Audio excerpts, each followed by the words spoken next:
Hey everybody, welcome back to Video Game So taking on a fun and exciting video for you guys today, and damn does it seem like it's a very busy Castlevania period of time for me on the channel. That is because Rumbleminze released a beta for their Castlevania II Super Nintendo port.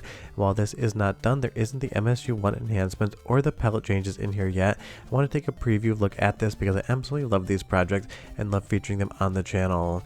Before we get too far involved though, do me a huge favor down below, hit like and subscribe and ring that notification bell, definitely helps us out.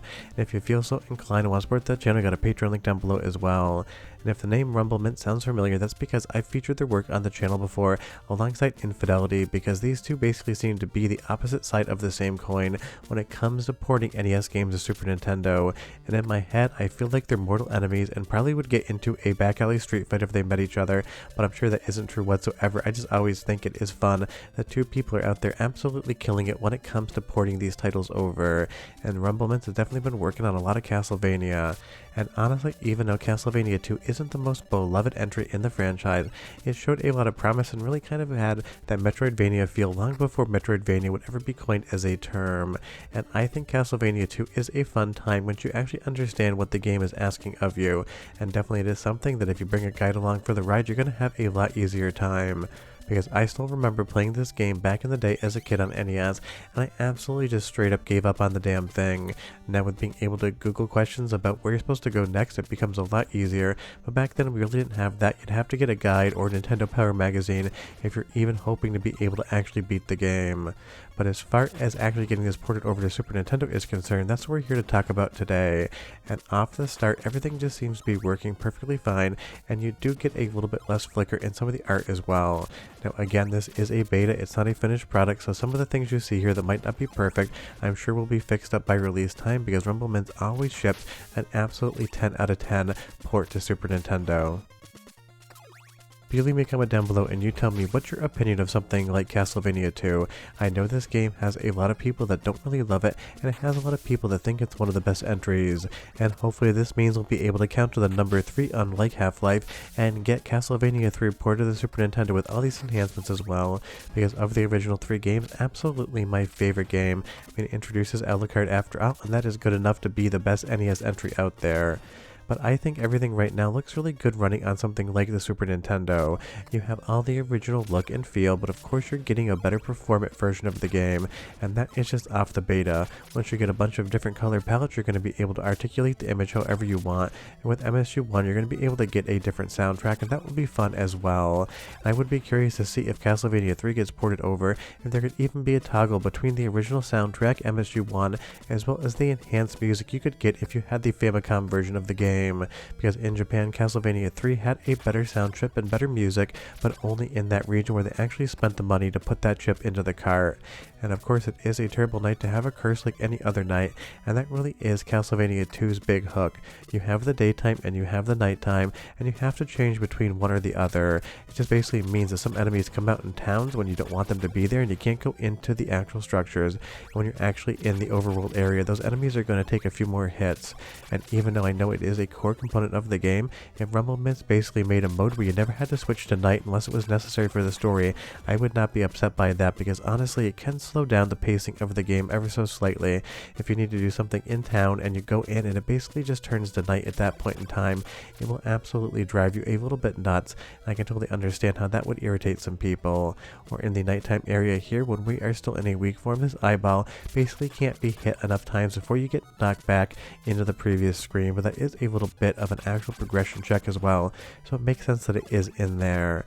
But I love these ports, especially with the enhancements, because it's just another fun way to play a game that a lot of people love. And every once in a while people leave comments and say, what's the point of doing this? Why not make another game, a new game? The point is because somebody wanted to spend the time to do it. It is their time, and they kind of get to decide whatever it is they want to do. Let's move over to the first soundtrack sample, NES original music but running on Super Nintendo. Get a sense of how it sounds, and I'll be right back.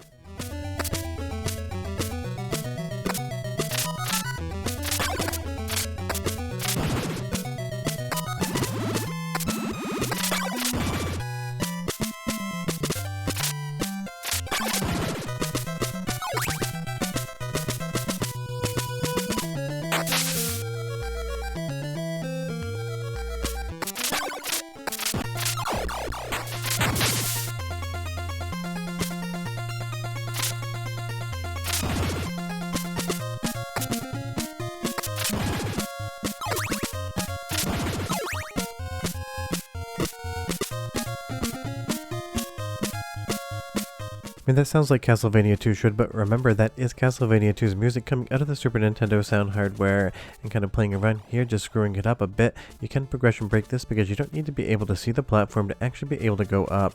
And it's been some time since I played this, but I'm 99% sure the crystal ball reveals that. But it's one of those things, every single time I play this game, I just jump on the invisible platform and kind of move on. Even if I duff the jump there, you will die and respawn at the top, even if you take a continue.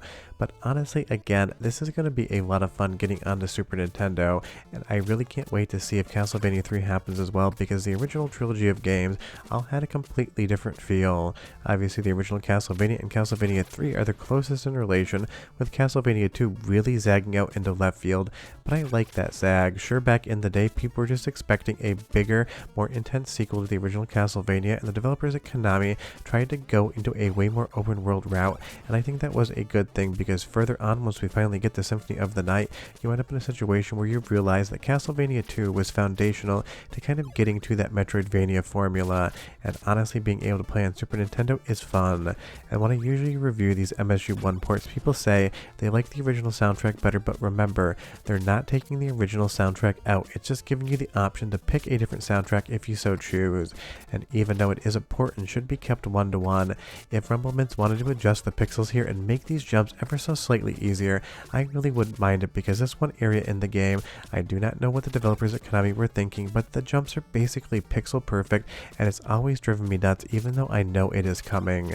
But that is kind of the thing, these ports are straight one-to-ones if you want them to be that way. You can play on the original colors, you can play on the original soundtracks and everything else, and once the MSU1 support is added in, I'll definitely update this video as a review, because this one still obviously is a preview. But I've talked to people that have been playing around with it, you can see the credit scroll on this one. The entire game can be completed on the Super Nintendo in its current form, and that is always a lot of fun. And again, it isn't just getting the same version of a game on a different platform, it's getting the enhancements, but it's also providing a lot of learned experience for other developers out there, because everything that's learned in these projects can and will be used in the future for more Super Nintendo developments, and that is always a fun thing. Leave me a comment down below and you tell me, if you could snap your fingers right now and make one NES to Super Nintendo port appear, which one would it be? And just because I love the game so much, I've been talking about it a lot here, I want to see Castlevania 3 on the Super Nintendo. That would definitely be high up on the list as far as my choices are concerned. But again, tell me if you actually ever beat Castlevania 2 back in the day. I remember trying to play it, I remember trying to love it, but I think I was just too young and impatient to actually try to figure out what was going on. Now I have way more time in my adulthood, and I have just a little bit more patience. But a soundtrack sample too, and I'll be right back.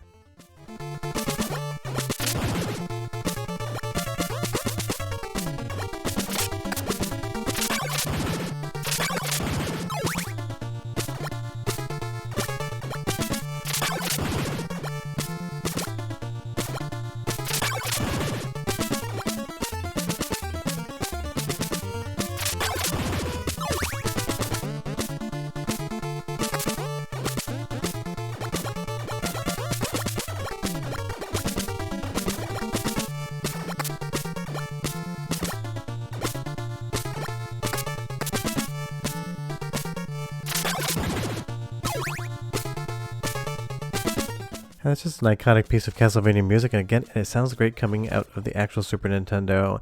And I really love Infidelity and Rumbleminze's release cadence. One is working on something and releases it, while the other is basically quiet, and then suddenly they kind of just switch positions, giving me more and more Super Nintendo ports to talk about without having to clog up the works a little bit too much.